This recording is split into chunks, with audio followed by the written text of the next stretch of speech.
Hello दोस्तों, आज हम एक बहुत ही इम्पोर्टेंट टॉपिक पर चर्चा करेंगे। भारत के फ्यूचर के डिफेंस सेक्टर को कैसे और स्ट्रॉन्ग किया जा सकता है। इस चर्चा में हम यूरोप की डिफेंस एंड सिक्योरिटी पॉलिसी से सीखे जा सकने वाले इम्पोर्टेंट लेसन्स पर ध्यान देंगे। भारत एक इमर्जिंग वर्ल्ड पावर है और इसकी डिफेंस तैयारियों में कुछ ऐसे की फैक्टर शामिल हो सकते हैं जिन्हें हमने यूरोपियन डिफेंस और सिक्योरिटी सेक्टर से सीखा है। सबसे पहला सबक जो हम यूरोप से ले सकते हैं वो है एक मॉडर्न और अडेप्टेबल डिफेंस पोस्चर की जरूरत। यूरोप के कई देशों ने कोल्ड वॉर के बाद अपने डिफेंस स्पेंडिंग को कम कर दिया था, लेकिन हाल ही में जियोपॉलिटिकल टेंशंस जैसे यूक्रेन में ऑनगोइंग कॉन्फ्लिक्ट ने दिखाया कि ये एक बड़ा जोखिम हो सकता है। In the context of Europe, the term peace dividend is used to describe the period after the Cold War when many countries reduced defense spending, believing that the geopolitical risk had diminished. However, the recent war in Ukraine has shown that these assumptions can be dangerous and countries need to be prepared for unexpected threats. जैसे AI, drones और cyber warfare capabilities में invest करना बहुत जरूरी है। Artificial intelligence based military systems न केवल defence को ऑटोमेटिक कर सकते हैं बल्कि नए तरह के खतरों से निपटने में केपेबल भी बना सकते हैं। ड्रोन्स अब रिकॉनेसेंस से लेकर कॉम्बैट ऑपरेशंस में इंपॉर्टेंट रोल निभा रहे हैं और साइबर वॉरफेयर तो आज की दुनिया में सबसे बड़ा खतरा है। भारत को यह इंश्योर करना होगा कि सेना के तीनों प्रमुख अंग थल सेना, वायु सेना और नौसेना एक साथ कोऑर्डिनेटेड ऑपरेशंस करने में सक्षम हो। इससे न केवल एक बेहतर डिफेंस तैयार की जा सकती है बल्कि कॉम्प्लेक्स वॉर सिचुएशंस में भी जल्दी और एफिशिएंटली फीडबैक दी जा सकती है।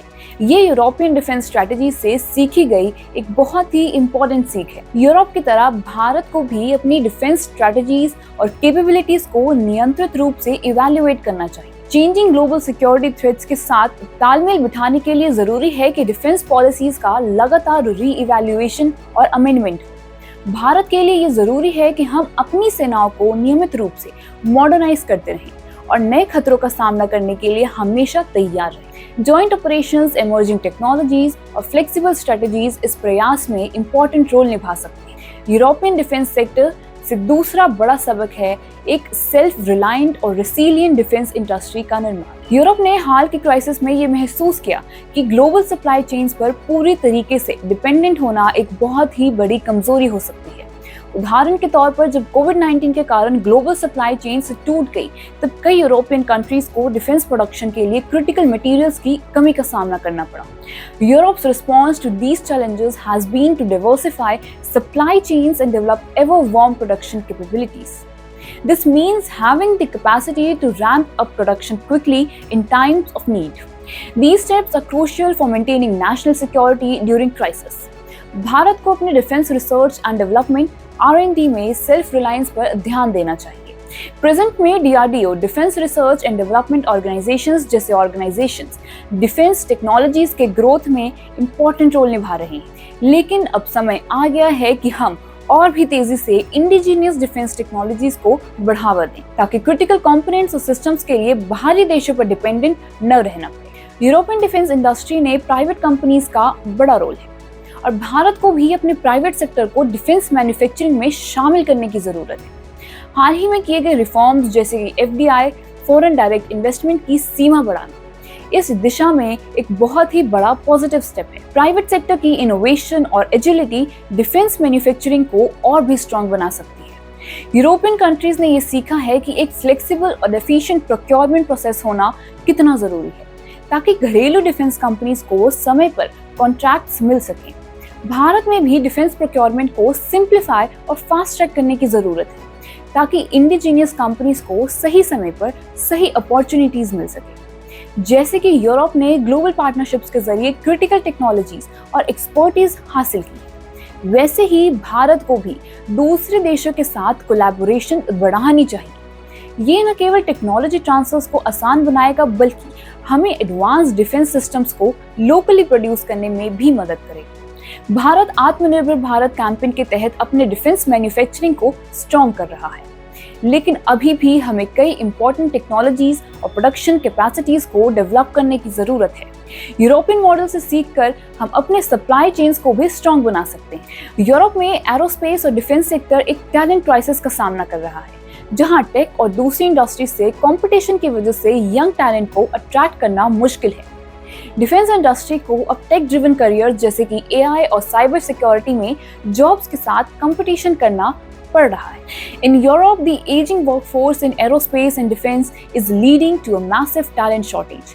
Many young professionals are more attracted to tech startups and other sectors that offer flexible working environments, rapid career growth, and innovation. This has created a crisis for traditional industries like defense. Bharat को ये ensure करना होगा कि defence careers youth के लिए attractive बने रहें। Competitive salaries, better benefits और करियर ग्रोथ अपॉर्चुनिटीज इस सेक्टर को और अट्रैक्टिव बना सकते हैं।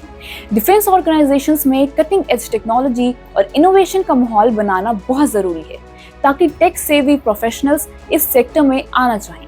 जब defence organisations AI, machine learning और ड्रोन टेक्नोलॉजीज पर काम करेंगे तो युवा इंजीनियर्स और टेक एक्सपर्ट्स नेचुरली अट्रैक्ट होंगे। यूरोपियन कंट्रीज ने यूनिवर्सिटीज और डिफेंस ऑर्गेनाइजेशंस के बीच पार्टनरशिप्स को मजबूत किया है, जिससे कि स्किल्ड ग्रेजुएट्स को डिफेंस करियर में लाने का एक पाइपलाइन तैयार हुआ है। भारत को भी यही मॉडल अपनाना चाहिए ताकि यूनिवर्सिटीज और डिफेंस सेक्टर के बीच कोलैबोरेशन के जरिए यंग टैलेंट को डिफेंस इंडस्ट्री में लाया जा सके। भारत को ये इंश्योर करना होगा कि डिफेंस सेक्टर यंग टैलेंट्स के लिए अट्रैक्टिव बना रहे। इसके लिए नई टेक्निक्स में इनोवेशन, इंडस्ट्री, एकेडमिक कोलैबोरेशन और ग्लोबल अपॉर्चुनिटीज देना बहुत जरूरी है। क्लाइमेट चेंज अब सिर्फ एनवायरमेंटल इशू नहीं है, इसे एक थ्रेट मल्टीप्लायर माना जा रहा है जो कि एग्जिस्टिंग सिक्योरिटी चैलेंजेस को और भी बढ़ा सकता है।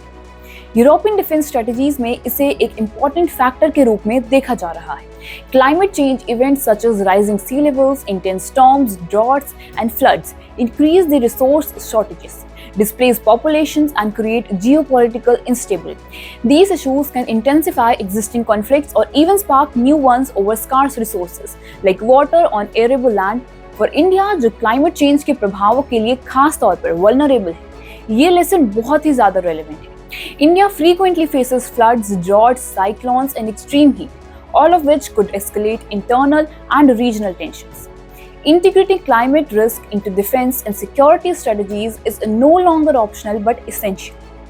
भारत को अपनी नेशनल सिक्योरिटी स्ट्रेटजी में क्लाइमेट चेंज को इंटीग्रेट करना चाहिए। इंडियन आर्म्ड फोर्सेस को न केवल देश के भीतर बल्कि पूरे साउथ एशिया में क्लाइमेट रिलेटेड सिक्योरिटी चैलेंजेस को ध्यान में रखते हुए तैयार रहना चाहिए।